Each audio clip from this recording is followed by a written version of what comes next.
Hello students, class 12th accountancy unit 5 analysis of financial statement में हम balance sheet का आपको परफॉर्मा बता रहे थे कि किस तरीके से बैलेंस शीट जो है वो प्रिपेयर होता है।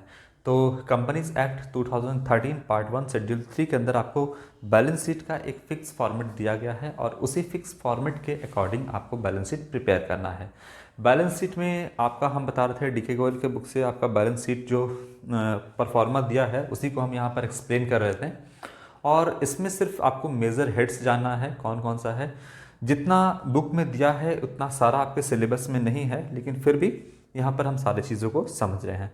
तो हमने equity and liabilities last video में देखा था। शेयर होल्डर फंड्स में शेयर कैपिटल कैसे हम इसको लिखेंगे, रिजर्व एंड सरप्लस क्या है, money received against share warrant क्या है आपका, और share application money pending allotment आपका क्या है, ये यहाँ तक हम लोगों ने देखा था। इसके बाद कंटिन्यू करेंगे और आपका इक्विटी एंड लायबिलिटीज़ में जो है आपका वो अब आते हैं हम। इक्विटी का पार्ट तो हमने देखा, यानी ऑनर का पैसा यहाँ तक हमने देखा। शेयर होल्डर फंड्स सारा है, शेयर रिजर्व एंड सरप्लस, ये money receive against share warrants, और आपका है यहाँ पर application share application money pending allotment. तो यहाँ पर हमने ये देखा। इसके बाद हम आते हैं आपका नॉन करेंट लायबिलिटीज़ में। तीसरा जो है आपका वो है non current liabilities. Non current liabilities इसमें आपका क्या क्या आएगा, देखिए सबसे पहले आप जानिए कि नॉन करेंट लायबिलिटीज, ये सारी चीज़ें हम आपको क्लास 11th में पढ़ा चुके हैं। नॉन करेंट लायबिलिटीज क्या होता है, वैसा लायबिलिटीज जिसको 1 साल के बाद चुकाया जाए वो आपका नॉन करेंट लायबिलिटीज या लॉन्ग टर्म लायबिलिटीज कहलाता है, या कभी कभी इसको हम फिक्स्ड लायबिलिटी भी बोलते हैं। तो फिलहाल आपका दिया हुआ है यहाँ पर लॉन्ग टर्म लायबिलिटीज, जिसमें आपका सबसे पहला ए है। ए नंबर में दिया है आपका लॉन्ग टर्म बोरोइंग्स। सबसे पहले आपका लॉन्ग टर्म बोरोइंग्स, सबसे पहला हेड में आपका है लॉन्ग टर्म बोरोइंग्स। अब लॉन्ग टर्म बोरोइंग क्या होता है आपका, तो कंपनी जब 1 साल से ज़्यादा के लिए कैश के तौर पे, मनी के तौर पे बोरो करती है, उधार लेती है, पैसा कर्ज लेती है, तो उसे हम लॉन्ग टर्म यानी नॉन करेंट 1 साल से ज़्यादा का होना चाहिए, तो वो लॉन्ग टर्म बोरोइंग कहलाता है। जैसे कंपनी क्या करती है, बैंक से मान लीजिए लोन लेती है। कोई बिजनेस जो है, कंपनी फॉर्म ऑफ बिजनेस, अगर बैंक से लोन लेती है 1 साल से ज़्यादा के लिए, तो ये किस हेड में आ जाएगा, लॉन्ग टर्म बोरोइंग के अंदर आएगा। कंपनी जो है पब्लिक से लोन लेती है, किससे लोन लेती है, पब्लिक से लोन लेती है। क्या इशू करके, डिबेंचर इशू करके पब्लिक से लोन लेती है। तो ये भी आपका जो लोन लेती है, डिबेंचर इशू करती है कंपनी, ये भी लॉन्ग टर्म बोरोइंग के अंदर आएगा। 5 साल, 7 साल, 10 साल के लिए कंपनी लोन ले सकती है। अगर कोई इंफ्रास्ट्रक्चर प्रोजेक्ट है तो कंपनी मैक्सिमम 30 साल के लिए भी लोन ले सकती है, लेकिन उससे ज़्यादा के लिए नहीं लेती है। तो एक लॉन्ग टर्म लोन हो गया, मतलब 1 साल से ज़्यादा, 5 साल, 10 साल के लिए कंपनी जो डिबेंचर इशू करके लोन लेती है वो भी आपका लॉन्ग टर्म बोरोइंग में आ जाएगा। फिर आपका लॉन्ग टर्म बोरोइंग में आ सकता है बॉन्ड्स आ सकता है। बॉन्ड क्या होता है आपका, ये डिबेंचर के जैसा ही है आपका। बॉन्ड क्या होता है, ये बिल्कुल आपका डिबेंचर की तरह ही है, लेकिन क्या डिफरेंस है बॉन्ड्स में और डिबेंचर्स में, दोनों सिमिलर है। डिबेंचर्स जो होता है आपका, इसके पीछे परसेंटेज फिक्स होता है, ठीक है। लेकिन बॉन्ड जो है ये इशू करती है, पहले करती थी आपका गवर्नमेंट कंपनी, लेकिन अब प्राइवेट और गवर्नमेंट दोनों बॉन्ड को इशू करती है। इसमें क्या होता है, इस बॉन्ड में होता है कि आज जो है आप हमको यानी कंपनी को 100 रुपये दो, कंपनी बोलती है कि हम आपको 5 साल के बाद 150 रुपया देंगे। ये बात इस बॉन्ड फिगर पे लिखा होता है। तो क्या मतलब है इसका, इसका मतलब है कि 100 रुपये आज कंपनी ने लिया और आने वाले 5 साल में कंपनी 150 रुपये मान लो कि यहाँ पर वापस करेगी। तो बीच का 50 रुपया ही जो है वो एक्चुअली में जो जिसने बॉन्ड लिया है उसको फ़ायदा है। तो आप इसको इंटरेस्ट भी बोल सकते हो, या फिर कह सकते हो कि 100 रुपये के बदले 150 मिलेगा, तो आपको 50 रुपये का फ़ायदा है। तो यहाँ पर परसेंटेज फिक्स होता है, यहाँ पे कोई परसेंटेज नहीं होता है, बल्कि अमाउंट साफ साफ लिखा होता है कि आज इतना दो कल इतना पाओ। ठीक है, तो इसे हम बताते हैं बॉन्ड। तो जो भी कंपनी डिबेंचर्स है, बॉन्ड है, लॉन्ग टर्म लोन है, ये सब कुछ आपका किस में आएगा, तो लॉन्ग टर्म्स बोरिंग, जो 1 साल से ज़्यादा का होगा, लॉन्ग टर्म्स बोरिंग के अंदर आपका आएगा। क्लियर है बातें आपका? तो सारी चीज़ों को आप ध्यान में रखते जाना। इसके बाद है आपका डिफर्ड टैक्स लायबिलिटीज। बी क्या है आपका? बी है आपका डिफर्ड टैक्स लायबिलिटीज, यहां पे लिखा है नेट। क्या होता है डिफर्ड टैक्स लायबिलिटीज, इसको एक्सप्लेन करते हैं हम। डिफर्ड टैक्स लायबिलिटीज क्या है आपका? देखिए, हम जो ये आपको हेड जो है आपका डिफर्ड टैक्स लायबिलिटीज, वो आपके सिलेबस में नहीं है, इससे आपका क्वेश्चन नहीं आएगा, लेकिन फिर भी सुनिए।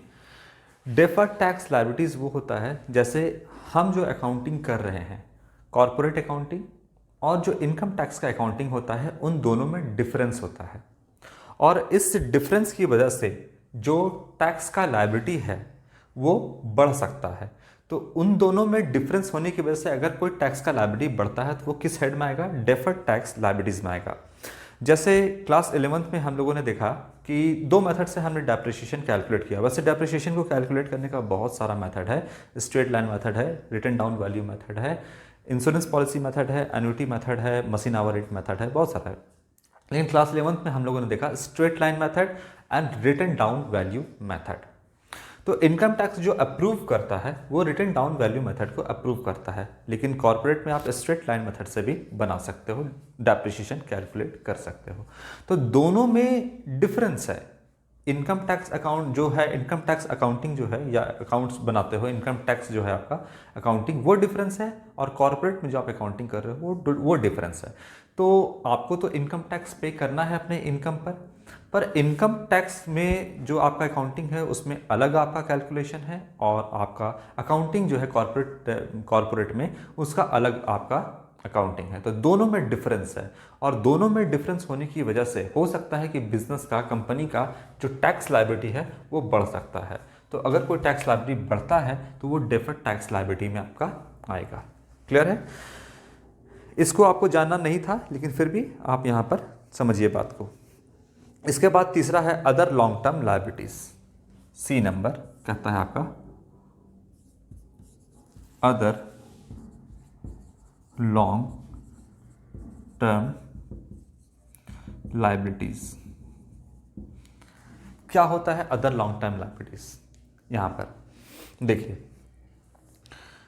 आप डिबेंचर लेते हो, कंपनी जो है लोन लेती है डिबेंचर के फॉर्म में, और कंपनी क्या करती है कि इसे वापस भी करना होता है। कंपनी क्या करती है, एक तो कि यहाँ पर लोन लेती है कंपनी और उसको रिडीम भी करना होता है।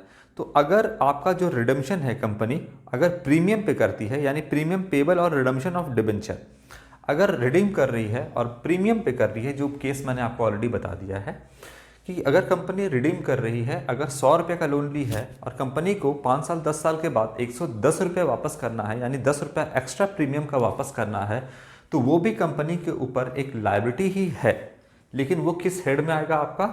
वो आ जाएगा आपका अदर लॉन्ग टर्म लायबिलिटीज में। जो प्रीमियम का पैसा है वो अदर लॉन्ग टर्म लायबिलिटीज में आएगा। और भी हो सकता है इसके अंदर, जैसे मान लो कि अगर बिजनेस कोई मशीनरी परचेज किया है इंस्टॉलमेंट में, कोई मशीनरी, कोई फिक्स्ड एसेट परचेज किया है इंस्टॉलमेंट में, तो वो भी एक बिजनेस के ऊपर लायबिलिटी क्रिएट करता है। लेकिन कंपनी जो है पैसे के फॉर्म में, यहाँ पर कैश के फॉर्म में यहाँ पर उधार नहीं ली है, बल्कि उन्होंने मशीनरी खरीदा है या कोई फिक्स एसेट परचेज किया है जिसका इंस्टॉलमेंट में उनको पे करना है। तो वो भी तो लायबिलिटी है। वो किस हेड में आएगा? तो अदर लॉन्ग टर्म्स लायबिलिटीज में आपका इस हेड में आएगा। क्लियर है? इसके बाद आपका है D number, long term provisions. D number है लॉन्ग टर्म प्रोविजन। देखिए, एक तो आपका हेड है आपका नॉन करंट लायबिलिटीज, एक आपका और हेड बनेगा करंट लायबिलिटीज का। जो कर्ज है जिसको 1 साल के अंदर आपका चुकाना है, वो करंट लायबिलिटीज के अंदर आएगा।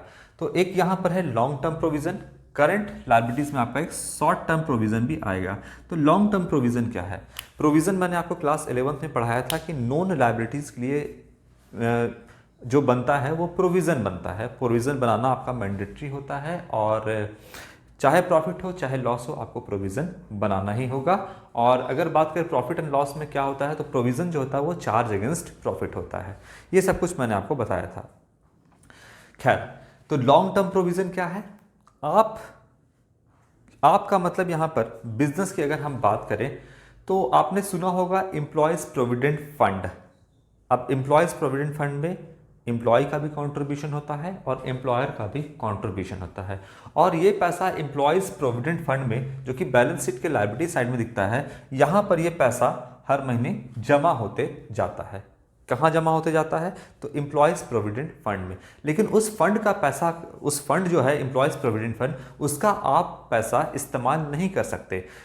जब एम्प्लॉय आपके रिटायर करेगा तब जाकर के ये लमसम अमाउंट जो आपके एम्प्लॉय के प्रोविडेंट फंड अकाउंट में जमा होता है, कंपनी उनको देती है। तो आपने सुना होगा कि रिटायरमेंट के टाइम पर जो है किसी को बहुत ज़्यादा कैश मिल रहा है, पैसा मिल रहा है, बोलता है रिटायरमेंट होने वाला है, हमको बहुत ज़्यादा पैसा मिलेगा, 20 लाख रुपए, 25 लाख रुपए, 50 लाख रुपए ऐसे मिलेगा, बात करते हैं लोग। तो क्यों बोलते हैं?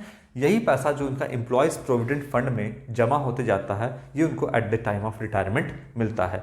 तो कंपनी लॉन्ग टर्म प्रोविज़न करती है जिसमें आपका आएगा एम्प्लॉयज़ प्रोविडेंट फंड। उस फंड का पैसा, एम्प्लॉयज़ प्रोविडेंट फंड का पैसा आप कहीं और इस्तेमाल नहीं कर सकते, बल्कि लॉन्ग टर्म प्रोविज़न है, ये नॉन लायबिलिटी है। आपको अपने एम्प्लॉय को at the time of retirement उनको देना होगा। तो ये आपका लॉन्ग टर्म प्रोविज़न कहलाता है, जो नॉन करेंट लायबिलिटीज़ में आपका आएगा।